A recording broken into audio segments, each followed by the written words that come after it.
we were wondering if you have a favorite part of the course, and if you think your students have a favorite one too, and if they match or not.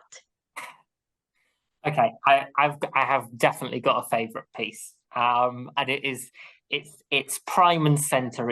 It's week one, lecture one, and it's an absolute classic. And so this is my first, I guess, encouragement to have a little bit of that flavor of critical thinking. So what I do is I start off with the broad question: wouldn't it be good if we could improve our mental health based upon what we ate for breakfast? Like, wouldn't that be awesome?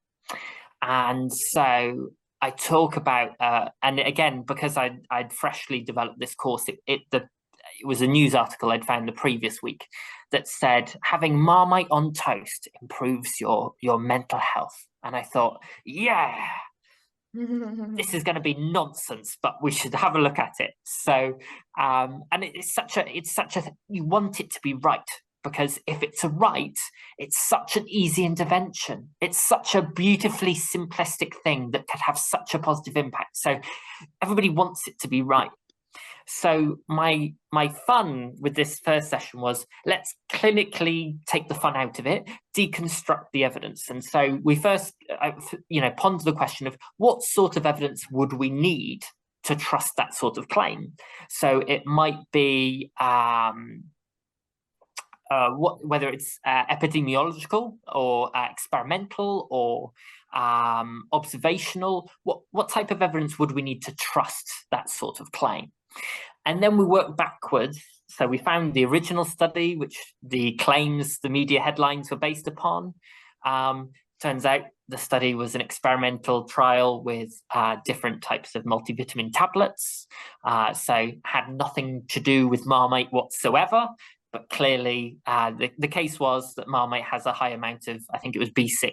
And so that would be great. So then I really, and I think it's really important that I stretched this as far as I could possibly go to really evidence why this is so important. So we then worked out how much would we have to eat of a certain product to get the amount of B6 that they evaluated, which was 500 milligrams. I mean, it was quite a lot for this very small vitamin.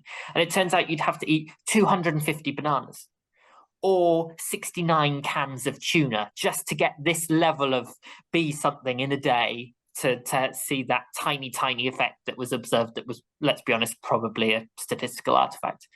And then the final thing was, well, if you actually ate that much Marmite, because that's apparently rich in that type of vitamin, you'd more quickly die of sodium poisoning than you would of anything else, because of the amount of salt in it. So really, it wasn't a very clever suggestion to have Marmite on toast after all.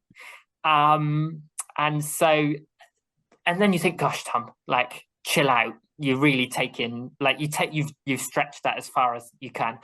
Oh no, it goes even further. So then we have a look at, okay, so let's have a look at what's reported about the study in terms of, there was a conflict of interest statement, which was blank. It said there was no conflict of interest. And then you read the paper properly, and it was funded by a multivitamin company who had given them the products to evaluate. And you think, well, what role might that have in the process? Clearly there's something going on there, and so on and so forth. So for me, it was a really fun one, because it was just perfect. It's just something we all hope would be real and we can all do something about. But when we look at the evidence, actually, it tells us a very different picture. So I think that was my favorite part of the course. And obviously it was a pre-recorded lecture. So it was me going at home, very excited, doing lots of movements about bananas and pills and all these sorts of things. So I don't necessarily think that was the students' favorite part of it. I think the session, the face-to-face session equivalent was the candles one, where we kind of explored the different ways in which we can interpret that data. But that for me was my favorite. It's can we solve the world's mental health crisis with Marmite? And turns out, who knew, we can't. Sad times. Thank you very much, Thomas. It was very great to hear your experience, and we are excited for this Pedagogies. Make sure you go on FORRT's website /pedagogies to find the whole thing. Thank you very much again from me and Julia. Do you want to add anything, Julia? Yeah, thank you very much from me too. Yeah, found it really, I enjoyed doing the interview, and yeah, I feel like I've learned a lot as well. So.